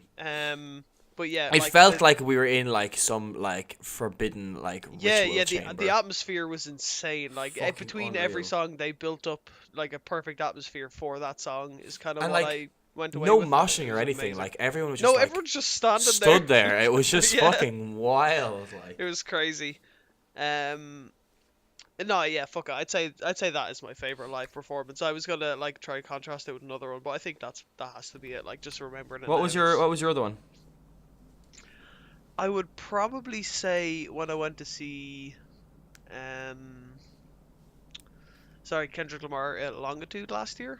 I would say that was. Oh, yeah, that was great. It was like outside, and we were really far away, and it was raining, and it was kind of shitty. But the gig itself was fantastic. I really enjoyed the set list. He had like full live band there. The setup was amazing. Like the sound was fantastic. That was overall a very, very good gig as well. Like just in terms of what you kind of expect out of a gig. But yeah, I'd say the Behemoth one was probably my favorite, just from the experience. Yeah, rub point it of in. view. But yeah, I'd say that's me. Evan? So I think the best, and I'm gonna cheat here. I'm raging that you guys picked 4 gigs, and this had to be clarified. Because I don't want to go with the best live performance by a single act, but I think the best gig that I've ever been at was a Metallica one. way back when I was still in secondary school. And Metallica themselves are fairly lackluster. Like, they were starting to get old at this point, and they really do not sound as good as they used to, even when they're playing their older songs. Tick, tick, tick, tick. Oh god, yeah. Tick, tick, tick, tick, tick, tick, tick, tick. But what really made it for me was both Alice in Chains and Mastodon, who I both absolutely love. And Oh, fuck, I was at that one. Serious live show, the both of them. Like, the mosh pit at Mastodon was intense. Alice in Chains singer he was so wasted. fucking drunk, though. Yeah. He broke like 2 mic stands and he kept slamming it on the fucking stage. Is that the new singer? That was unreal, though. Yeah. That song live. The Gus was supporting. The Mastodon gig as well. I mean, I've seen Mastodon 2. Yeah, I think I've seen Mastodon as well. Should have been 3. But I kind of wanted to say, that one gig just because of all of them together. Yeah. Yeah, no, that one gig was immense. We were very young as well at the time. Like, we were very young. And there was this big fucking circle pit. I still have a video of it on, like, my old YouTube channel of the fucking circle pit at Mastodon. And it was like nothing I'd ever experienced. I remember we were there at one of our other friends who was like, oh, I can't wait to fucking mosh. Like, this is my first metal concert. I'm going to get fucked up. I'm going to fight guys and everything. And then he just turns around to the circle pit and Evan and I are like, oh, off we go. And he was just like, no, lads, I can't do that. I just cannot do that. He just shit himself. Like, it was so funny. I don't want to die. I remember it was a Colony of Birchmen that started it. That fucking song is such a tune. Yeah. Before Mastodon got absolutely garbage. This was when they had just released Crack the Sky, and they were selling all the Crack the Sky merchandise, which was fucking crazy. And at the time I was like, I want to buy a hoodie, but I also don't because I don't want to carry it with me for this entire concert. And then ever since that day I was like, why did I not buy one? Because that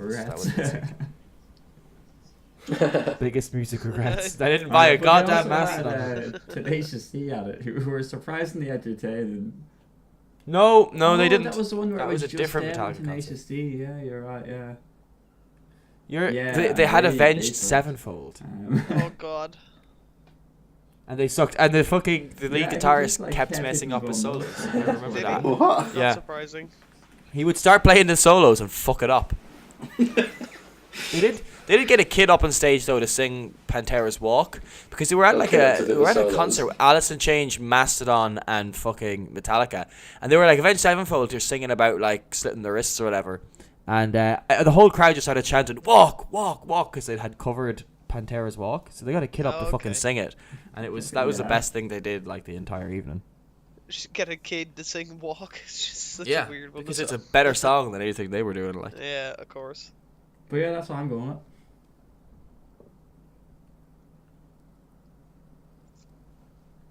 I'm just trying to think. Did me and you go see Mastodon, Darren? yes. Yeah, we did. okay, sorry. I was just trying to. But we also had tickets to see Mastodon and Gojira, and they cancelled. Yeah, I know, right? Because I couldn't remember whether it was that one, whether that one had been cancelled, or we didn't see them at all, or we did see them. But yeah. No, we definitely did see them. Yeah. Do you not remember, Gary, when you had your seizure and when you were recovering from your seizure, you were telling me that we had just gone to see Mastodon, and I was like, no, Gary, that's not for another 2 months. No, I don't remember that. It was a bit of a bad day. So. Why was it a bad day? Yeah, you had your seizure and you were like coming to, and we were like trying to get sense of you, Cathal and I, and you just kept saying that we had just come back from the Mastodon concert. I was like, do you travel to some other dimension when you have a seizure? Maybe that's what it was. Yeah. Is it like Inception? Anyway, Cathal, have a seizure within a seizure and it goes really slow. Me? Maybe, I don't know. Me or Cathal? Cathal.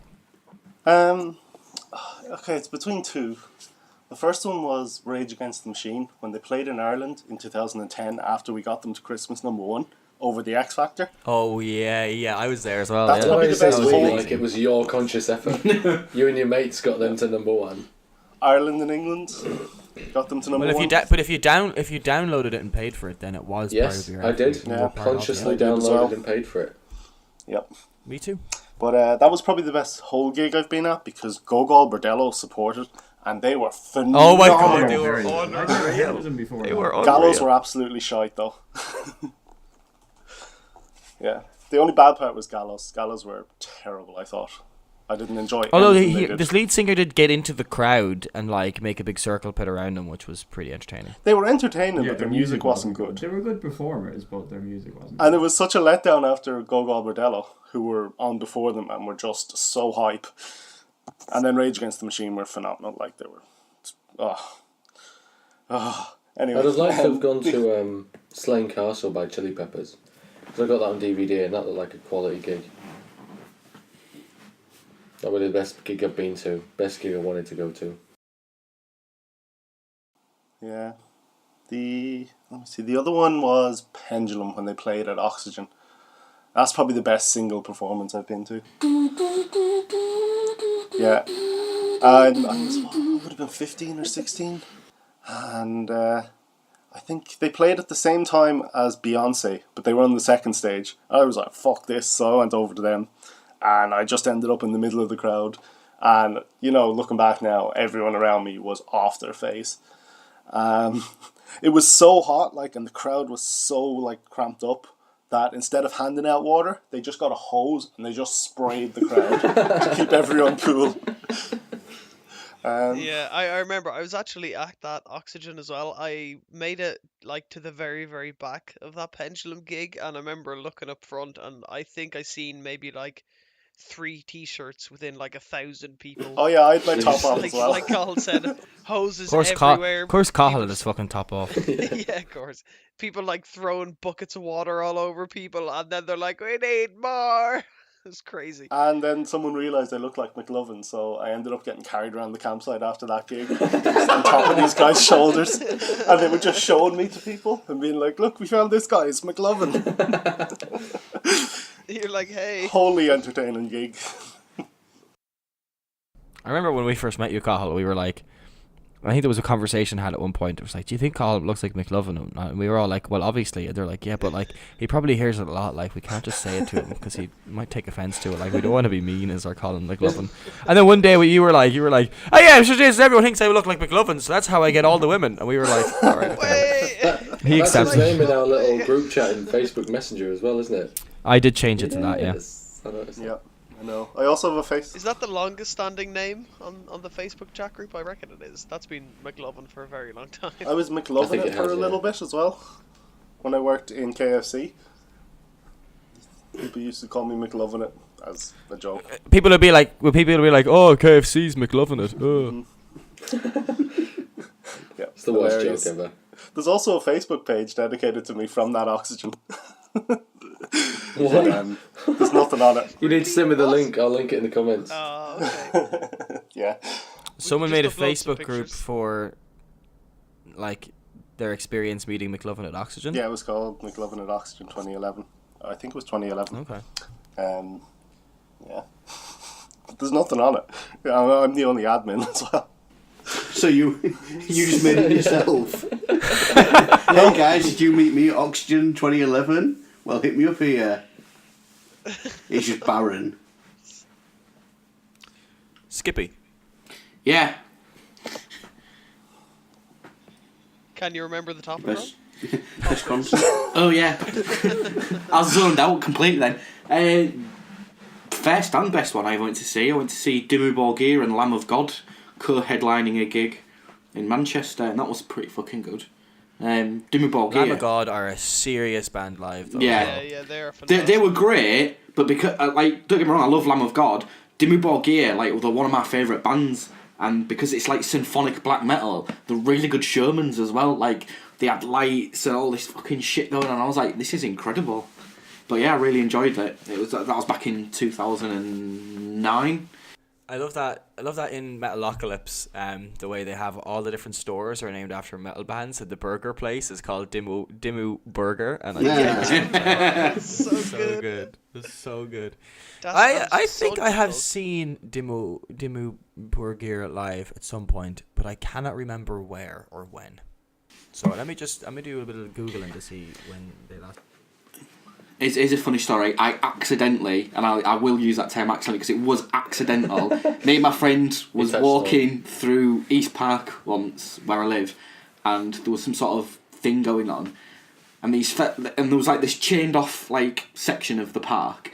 So anyway, these guys came strolling out, and we was like, "Who the fuck are these guys?" Shook their hand. And I was like, and I left, and it's not until we got home and my mate's sister was watching a music video, we'd actually met Blue, the boy band Blue. What? Yeah, because there was gigging in East Park, but we had no idea who they were, because obviously we was all into metal. So we're like, we shook these guys' hands because they came out this event, and we just stood around because we was like, what's going on here? So yeah, these 4 guys came out with like, obviously like... Came up to you? Yeah, and I was like, oh, nice to meet you. And I was like, yeah, nice one. Who the fuck are you? Do you know what I mean? And it's not until we got home and like, and then I was like, hey, we met those earlier. And his sister was like, no, you didn't. I was like, yeah, we totally did.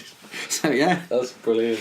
Met Blue. Woo! They must have been so confused. They're like, oh, here's like a bunch of fans waiting for us outside, and they're like, wait, they don't know who we are. What the fuck? What, a bunch of fans. They like come out to their adoring fans. It's just like a bunch of fans, and I'm sat there dressed like fully metal in like band t-shirt, big baggy black jeans, fucking chains hanging off the side. Definitely Blue fan. Definitely, yeah, definitely fucking Blue fan, me. Did they start singing I'm Blue? I saw Dimmu Borgir on November 29th, 2011. Nice. Yeah, good band, great band. Specific with the date there. Until they kicked 3 of their members out.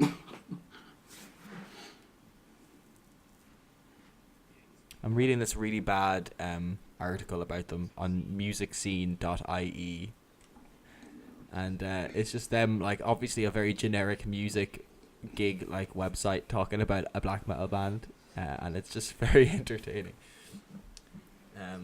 Just like, the show will be devoted purely to Dimmu Borgir and will comprise of 2 sets. The first set will be a full album in its entirety chosen by the fans and will comprise of, or it will include a variety of Dimmu Borgir classics such as, quote, The Sacrilegious Scorn and The Serpentine Offering. So funny. So we haven't had Carl's best ever. No, we didn't. No. Gig. Right, Ozfest 2001. Buckle in. Ozfest 2001, because there was, well, the best band there for me was Tool, and they were just amazing. Lateralis just came out like a few weeks earlier, so I was extra hyped to see them live and do some of the songs off that, and they didn't disappoint. They started off with The Grudge. Maynard walked on stage with his fucking trench coat, whipped it off and played the rest of the gig in these fucking Y-fronts for some reason, I don't know why. But, and I'm going to put this on because I was at the very front and I couldn't move. And every now and again I could feel this guy's boner in my ass. Like, every now and again, just like rise. You mean on? Or in? No, not in. On my ass cheek. Every now and again I was like, I don't care because I'm having a good time here. It's fine. That was after the gig. And yeah, they were really good. Harvey Weinstein later said, welcome to Hollywood. The other bands at this particular gig as well was Black Sabbath, the original lineup. Even Bill Ward drumming from. It was brilliant. They played 2 songs at the time that were to be on their new album, which never came out and never released.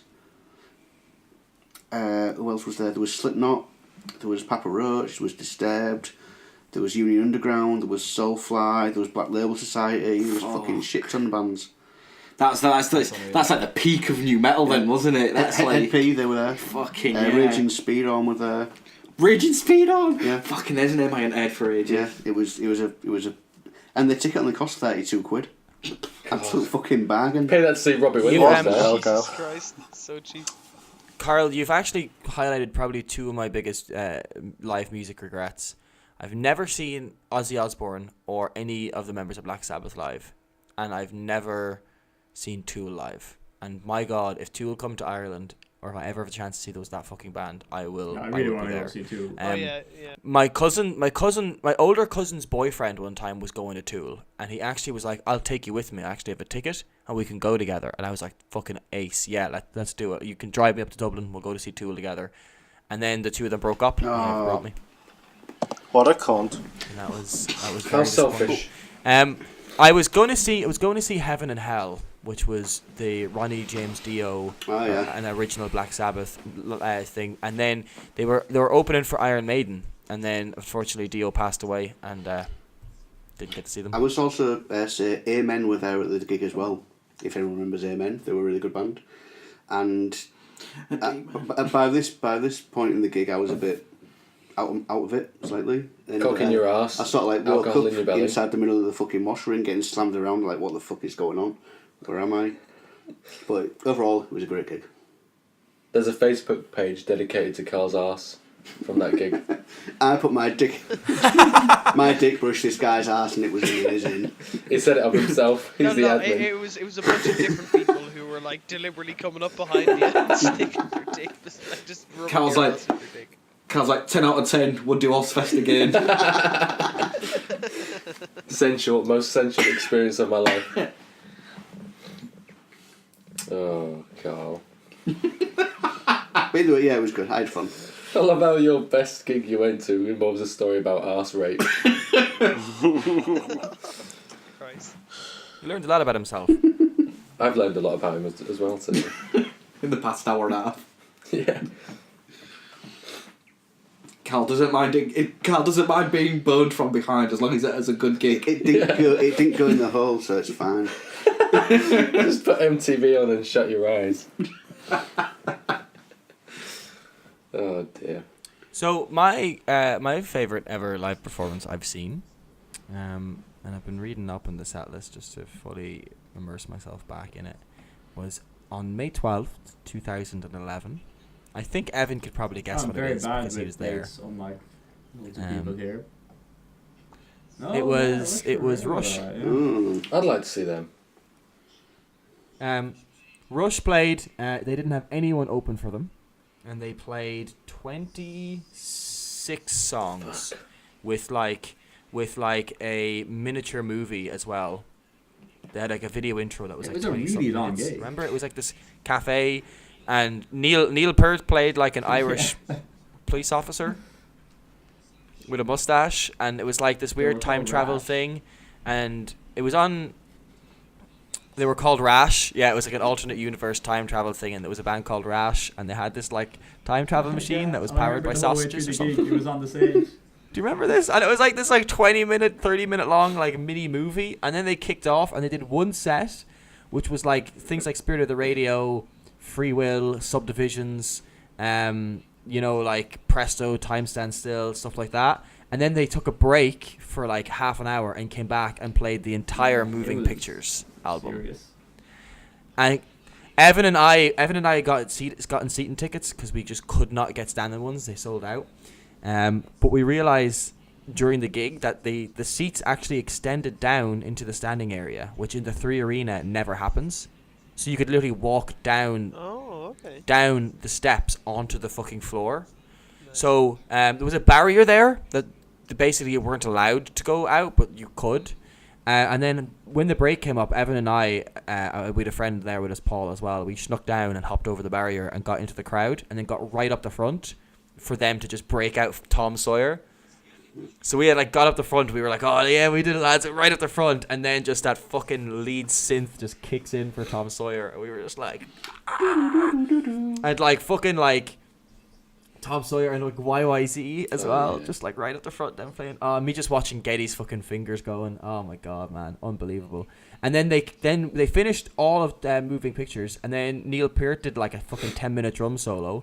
Then they played Closer to the Heart, and then 2112. The full thing. And then, no, they played the first 2 parts. Then they did Levias Strangiato and finish at Working Man, and I was just like, oh, it's like 26 songs in total. And then they had another outro video as well, which continued the intro video, and it was fucking unreal. They had a big sausage machine that was on the stage that was creating these fake looking sausages like continuously and like shooting out steam and stuff. It was fucking insane. In my head there, when you said sausage machine, I like pictured like just a thing that like shoots. That was what I was thinking. Plastic sausage in your face. Hamzuka. But yeah, that was a great gig. Alright, so very important. That sounds epic. That was my favorite. I like it when the people on stage do something unexpected, like in that Coheed gig. That happened to me. Do you have Panic DHH? Or even, I tell you what, the Dillinger Escape Plan. Saw them live, the fucking singer jumped on my head. And he was just like screaming. I actually love Dillinger Escape Plan. He started screaming in my face. I thought, shit is going to fucking punch me. He looked fucking out of it. They were supporting System of a Down. And during System set that Don't Just Get Planked came on stage and nothing but fucking cling film wrapped around them, fucking running around for some reason. Everything's a good idea when you're as high as they were. Yeah, like Claudio playing with his teeth. Yeah. And that gig that we saw the video of in Texas, where they started doing was it the final cut they got to on the album, and then Thunder and Lightning started going behind them in time with the music. I love shit like that.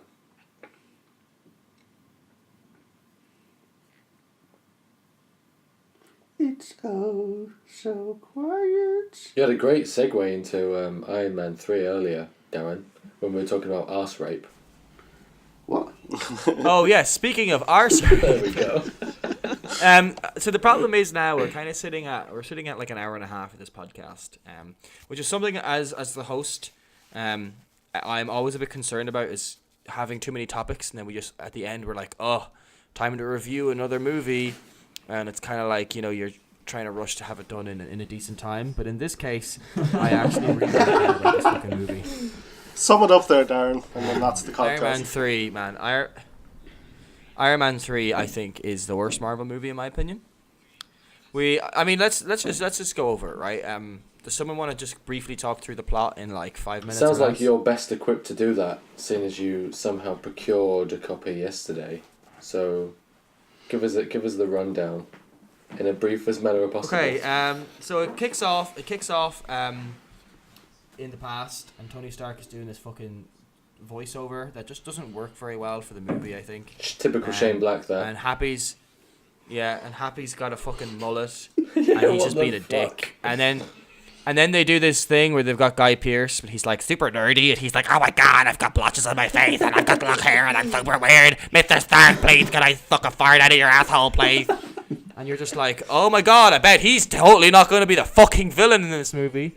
Which is another thing that fucking Spider-Man 2 tried to do as well with Jamie Foxx. I've seen him. Jesus Christ, I hate that. It's so bad. It does not work. And then it cuts to Tony Stark, and it's like just after the events of Avengers, and he's like all anxious and having panic attacks, and every time someone mentions New York, he kind of freaks out.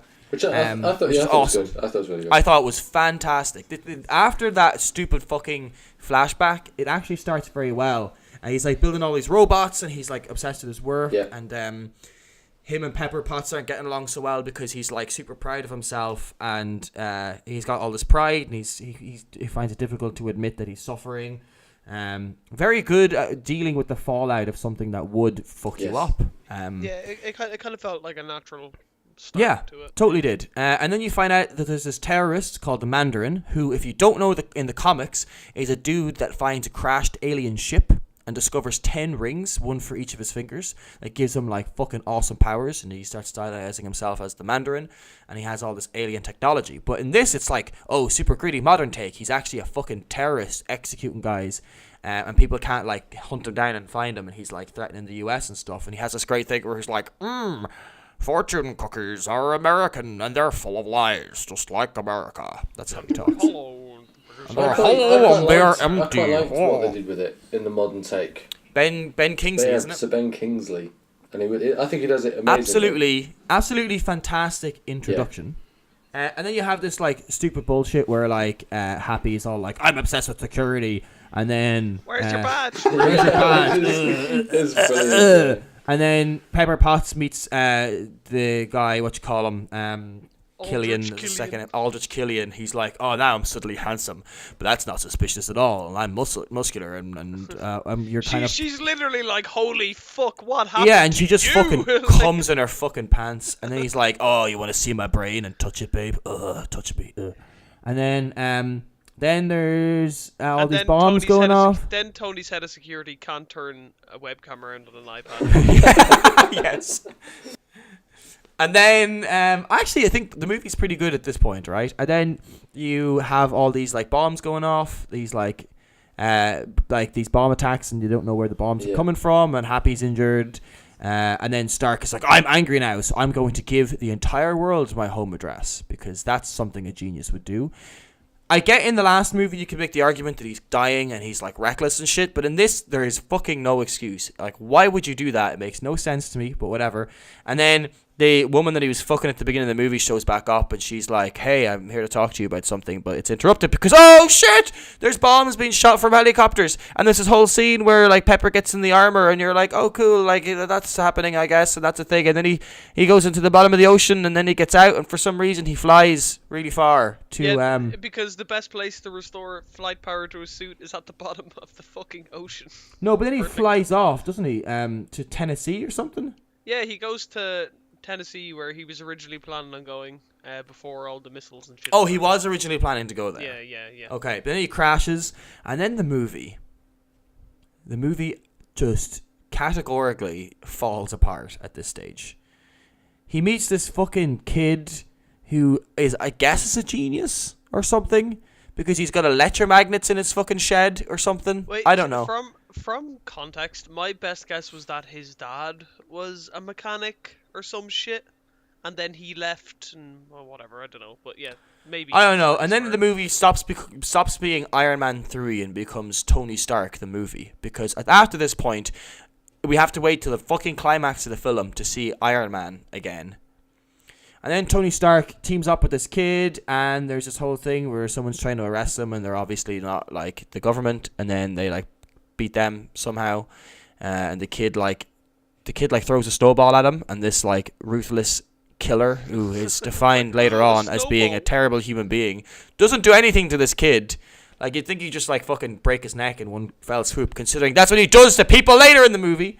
And then what happens? Then there is some manipulation going on, and James Rhodes is lured away because he's the Iron Patriot now, and he's like fighting the terrorists. And then they capture the armor, and then Stark does this really fucking dumbass thing where he's infiltrating the headquarters using like his improvised weapons. He's got a black hood up, and it's like, listen, right? Tony Stark is just a dude without the armor. In no previous movie has he been fighting lads and backflipping and doing all this fucking shit. And suddenly he's able to infiltrate like this headquarters with like fucking little gadgets and boopy things and fucking potato guns. Or whatever. Yeah, they were making the point but anyway, that Tony Stark is Iron Man, not the suit. That's the point they made. Like when he met the kid and went through all that shit as well, and then infiltrated the base. It was the point. The point he was making was that that Tony Stark is Iron Man. I don't understand the point that they're trying to make. I just think it's a really fucking dumbass point. Personally. And then you find out that the Mandarin isn't actually the Mandarin. He's a British actor who is an idiot, who doesn't realise that people have been killed. And he's fucking all these girls and drinking beer. And doing drugs. Just really he really doesn't understand the consequence of what he's been doing. And I remember seeing this movie for the first time when that was revealed, and I threw my hands up in the air. I was like, "You have." I bet you, a lot of the general audience were like, "This is a great twist," but I think the Mandarin is a badass fucking villain, and I really liked the idea of him being a terrorist. I thought that was fucking cool. But then him being an actor, so that Kingsley could what you call him? Aldrich Killian could control the terrorists, but then also win over the government, so he could kill the president. That was his plan. Bullshit, basically. That was his plan, was kill the president. Yeah. Like he literally has the vice president on his payroll, and he's like, I need to get a custom terrorist threat to get the president. It makes no sense. Kill the president. They're going to kill the president under the guise of him being a president, so the vice president steps in, who's working with him. Anyway, in the meantime, after the mansion was destroyed, everyone thinks Stark is dead, and he sends a message to Pepper, and then she realizes he is still alive, but then doesn't know anything about it, and she's hanging out with the ex-girlfriend, and then the ex-girlfriend is like, oh, actually, I am working for your man now, and now we have motivation for Tony Stark, so get into this sports bra, so we can show off your abs, and quick, it's an emergency sports bra. Yeah, and then we're gonna pump you full of the extremist stuff that's like making the people blow up, which is the secret weapon. And then Stark does this whole thing where he gets his armor back, and Rhodes comes in and he gets captured and then escapes, and they have his armor, and then the armor goes and collects the president, but then actually kidnaps him, and then there's a whole scene where they're holding hands where they're falling out of an airplane, and that then scene, by the way, they go and confront where they were all him. falling out, that was a real scene. they got people to jump out and do that all choreographed and all that shit. Okay, well, that's okay. I just thought it took way too long. And then they have the big confrontation with the bad guy. But then it turns out that Pepper Potts doesn't die when she falls and then beats up the bad guy herself. And Tony Stark literally does nothing except for wasting all of his suits. Yeah, and then blows them up he just afterwards. blows them all up for no reason. We were thinking, why would he do that? And the reason he was building all the suits was to try and somehow save Pepper Potts and protect her. That was his main concern now. And then when she decided to be the hero of the film and protect him, he realised he didn't need to do it anymore. But I'm not 100% buying into that.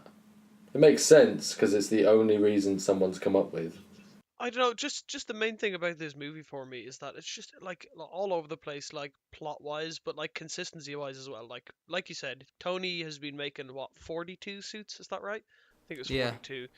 To protect Pepper, and because that's all he cares about, it's the only thing he can't live without, and keep his mind off sleep. And then he goes and gives his fucking home address where Pepper is to the fucking terrorists, and they arrive with 3 helicopters and shoot the shit out of it, and it's like, what is he doing? But I guess he's not thinking straight, is he? If he's got PTSD, he doesn't know what he's doing. Feels like guy's phone. Ooh, I'm angry. It's still very strange to do. There's a whole bunch of other shit, like Jarvis randomly just turns into an idiot, like for a majority. Oh, it seems, Mr. Stark, that I'm ending every sentence with the wrong cranberry. Yeah, it's like what kind of AI is like? Yes, the error is I'm not gonna tell you the error, but I'll make a sentence about it. So then Stark is like, I'm Iron Man. The suit that is in the shape of a man that is also made of iron is not Iron Man. I am in fact the Iron Man. Then he takes the shrapnel out of his chest, which if he could have done all this time... yeah, might have been a good call. Really? It might have been a good idea. And he's like, oh, it feels like a weight lifted off my chest. Like, then take it out before you... Okay. And then he throws it into the sea, and he's like, I'll always be Iron Man, but not made of iron.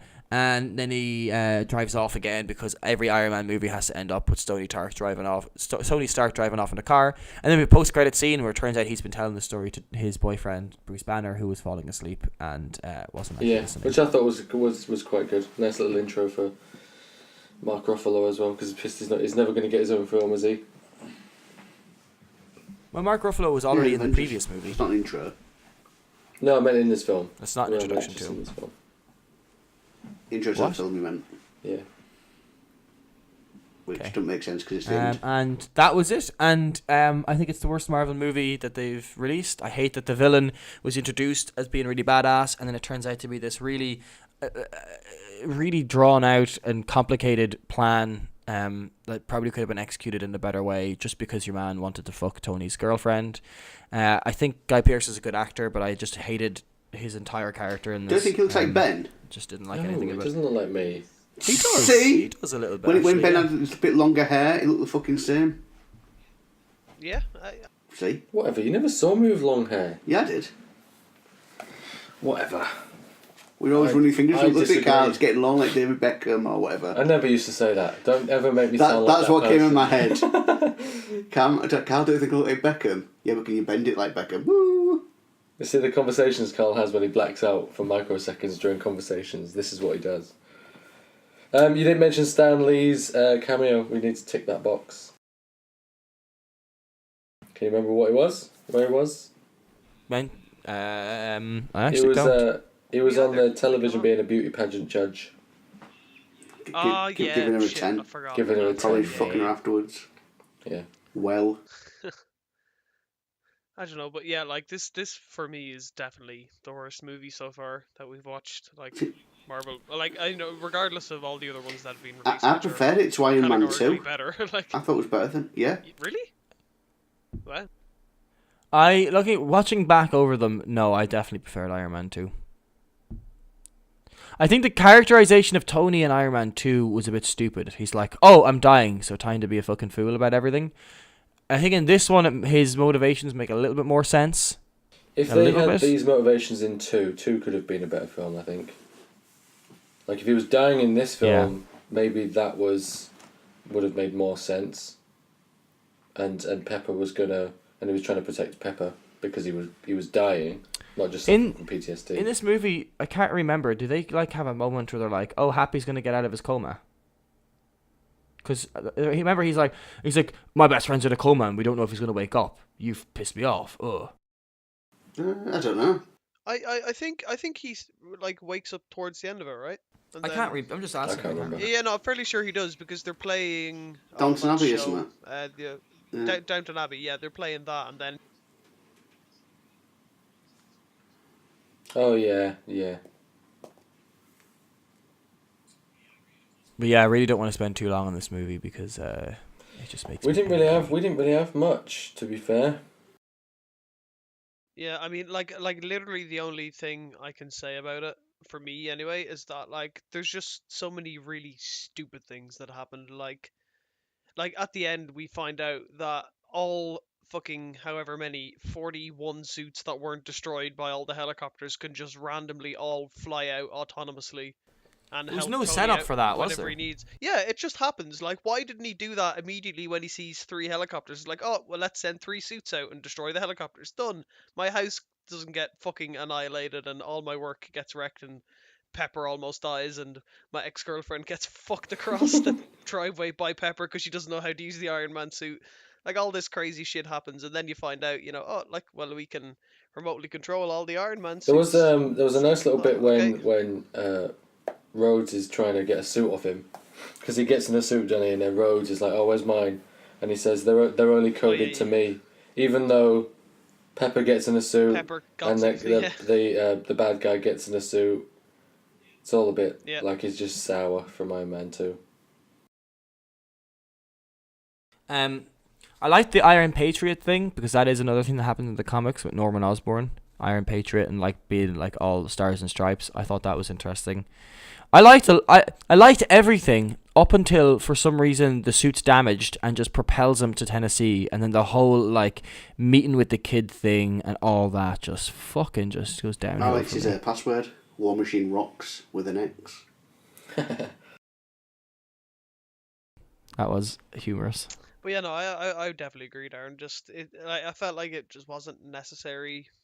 I guess they were just trying to look for something to like, I don't know, show Tony's more vulnerable side after all the shit he's been through at New York, and then you kind of see that he still has like a heart or whatever because he's helping this kid and he fixes up his like workshop and all that stuff. But yeah, like really, it wasn't exciting or like captivating. Overall, there was nothing in this film. You'd have thought after Avengers that make all the films tie in with all the other films coming up, and nothing in this film ties up with anything else coming after it. Yeah. It's a bit of a standout. Yeah, none of it ties in. It doesn't finish off Iron Man because even though he says at the end he's blown up things, got a new start. In the next film he's back as Iron Man, so it was pointless. That was always a bit confusing. I definitely took it that like he is Iron Man and he doesn't need the suits anymore. You can watch all the Marvel films without watching this one. Yeah, it's a bit of an odd standout. 100%. There's no like compulsory information in this really. Like Thor: The Dark World is also not great. It's the next one we're watching, by the way. But it introduces an Infinity Stone. Winter Soldier takes away S.H.I.E.L.D., brings all back Hydra, which then leads into Avengers 2 when they're finishing off Hydra and everything. This one is totally inconsequential. And a weak start to Phase 2 as well. Oh, for sure, yeah. Phase 2, man. Phase 2. Ends with Ant-Man as well. It's the worst of the phases. Remember? Ant-Man is great. Winter Soldier's great. The other ones are the probably Isn't Doctor Strange in Phase 2 as well? ones. Is that Phase 3? No, that's Phase 3. That's good. Yeah, I thought we had this discussion before. I thought the phases ended with the Avengers movies, which that to me makes sense. But they haven't. But Ant-Man is apparently Phase 2, but after that it's all Phase 3. After that, yeah. Yeah, I did like the little bit of the little conversation they have, the kid and Tony when they're in the car. It's like, I feel like we're connected, and then he takes the piss out of him as he drives off. I'm cold. He goes, yeah, you know how I can see that? Because we're connected. Like real condescending. Yeah. He goes, are you going to leave me here like my dad? He goes, yep. Yeah, then fucks off again. Yeah, that was okay. And no, to me that kind of felt like he almost would have said like yes or no, I won't leave you like your dad did, or I'm cold, oh please get in the blanket, if the kind of movie had continued the way it was going. Yeah. With him like helping this kid and all this stuff, and the kid helping him out. Realistically, he doesn't do shit. Like he throws a snowball. And a little bit. Oh, I guess he uses the flashbang or Yeah, whatever. I like there's little bits that are quite nice where, that little conversation, and then later on where he's about to get in another suit, and the suit just smashes into the crane arm behind him or whatever he's on the platform, and just smashes to pieces, so he doesn't have a suit. I like when Mandarin's Trevor is like, oh, it was the drugs. What they say, you get him off, they get you off him. He's like, no, they give me more. Yeah. I think Sir Ben Kingsley was the best thing about the film. He played both characters really well. Yeah, he was not happy with how it turned out. His performance was good. Yes, his performance as even both even Trevor as Trevor and the terrorist, because both were so believable. Like the fact that like when he's trying to get the president to call him, and he kills the guy anyway. It just proves the point that he can get the president to call him.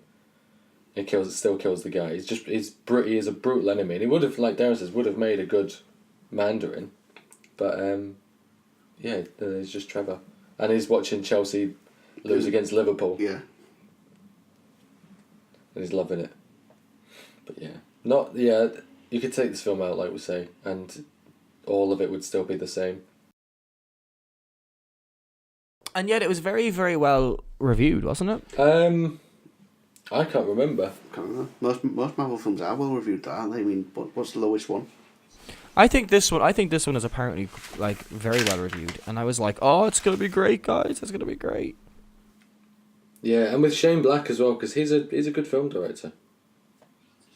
What else has Shane Black directed? He did Kiss Kiss Bang Bang with Val Kilmer and Robert Downey Jr. Probably Robert Downey Jr.'s first foray back into acting. But he also did The Nice Guys, which is a newer film, which you'll probably like that, with Russell Crowe and Ryan Gosling. That's a really good film. But he did Predator as well. Lethal Weapon, Last Boy Scout, Last Action Hero, Lethal Weapon 2, Robocop 3. Loads of films from the 80s, newer films. He did Kiss Kiss Bang Bang, Iron Man 3, and the remake of The Predator that's coming out next year. So nothing this year. Worthwhile. Oh, they're remaking it. Yes. Why are we making Predator? Oh no, are they? No, are they? It's not a reboot. Apparently, it's a direct sequel to 1, but it's gonna explore more why the Predators come to Earth in the first place. Predator. Yes. Yeah. Predator. What a sack It's the same. shit. I thought it's the same as there's an. Sorry, go on. No, please continue. I was gonna say it's the same as they're making a new Terminator movie, which is a direct continuation from 2, because everything after 2 apparently is an alternate timeline. So they're making a direct sequel to 2, which is going to have Arnie and Era plays Sarah Connor plays. Yeah. I'm like, well, she's 60 odd in real life, and Arnie's 70. I was like, what fucking Terminators are they going to fight together? Like toasters. God. What a sack of wang. But yeah, I mean, Kiss Kiss Bang Bang is a really good film, and it does that narration bit. That's like a signature Shane Black move. But yeah, I thought it would have done better. In fact, I was just going to check the review scores of said Iron Man 3 to see what they came out at. Actually, if the Room got a higher review. Oh god, yeah. Actually it did. It's 80% on Rotten Tomatoes, 7.2 on IMDb. So I would say it got good reviews. But yeah, like you said, for fans, I think they're more affected by the twist and the fact that it was the opposite with Star Wars, wasn't it? It's like critics loved it. Yes. Fans hate it. Well, no, and there were still fans who loved the film. But yeah. But we won't talk about that anymore. I don't know, some people are like, oh, it finally shows us the repercussion to all the stuff that superheroes do. And I'm like, yeah, that's true. It was a shit movie. It subverts your expectations, doesn't it? Is the repercussion a shit movie? Please, no. But yeah. Bit of a shame, really. Could have been a lot better. They were maturing, weren't they? The films are beginning to mature. I love the idea of the Mandarin being an international terrorist. I think it's so fucking dope. I think that's so fucking there was this rumour, there was this theory that had gone on, it's probably on Reddit somewhere, that he was still the Mandarin. He was just playing Trevor. That's just but no, there's like a fleshed out theory on Reddit somewhere. Yeah, but then you have what you call him, Aldrich being like, I'm the Mandarin, and refer to him as an actor later on. Yeah, that's a good point. Yeah, it's a shame. Okay, well, I hate to end on such a low note, but I'd like to thank everyone for tuning in to this episode of the Mountains of Madness podcast. I don't know if you've noticed, but both Evan and Cathal have fucked off to get breakfast while we were talking about this movie. So that really goes to show how we think of it. But yeah, please tune into next week's episode. Please like and subscribe. Let's all try to comment below one insult of Iron Man 3 and see what we come up with. All 10 of you. We got 19 subscribers now, baby. Woo!